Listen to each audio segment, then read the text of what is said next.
નમસ્કાર, ગુજરાત સિક્યોર ન્યૂઝમાં આપનું સ્વાગત છે।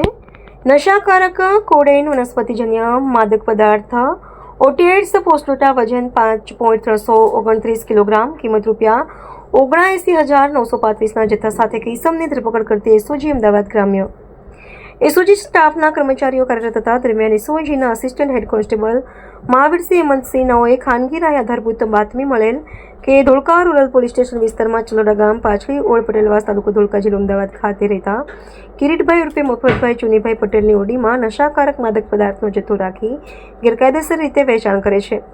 જે બાતમી અન્વયે હકીકતવાળી જગ્યા ઉપર સરકારી પંચો સાથે રેડ કરતા સદરી ઇસમ કિરીટભાઈ ઉર્ફે મફતભાઈ ચુનીભાઈ પટેલના મકાનમાંથી નશાકારક વનસ્પતિજન્ય માદક પદાર્થ ઓપીએટ્સ મળી આવેલ, જે એફએસએલ અધિકારી જે નિર્માણ નાઓની હાજરીમાં ચકાસણી કરાવતા એનડીપીએસ એક્ટ હેઠળ પ્રતિબંધ હોવાનું જણાઈ આવતા નશાકારક વનસ્પતિજન્ય માદક પદાર્થ ઓપીએટ્સ પોસ્ટડોટા વજન 5.329 કિલોગ્રામ, કિંમત ₹79,935નો મુદ્દામાલ કબજે કરી સદરી આરોપી વિરુદ્ધ એનડીપીએસ એક્ટ કલમ 8C 15B 29 મુજબ ધોળકા રૂરલ પોલીસ સ્ટેશન ખાતેથી ગુનો રજીસ્ટર કરાવી સફળ કામગીરી કરેલ છે। તંત્રી અહેવાલ મહેન્દ્રસિંહ ડાભી, ગુજરાત સિક્યોર ન્યૂઝ, ધોળકા।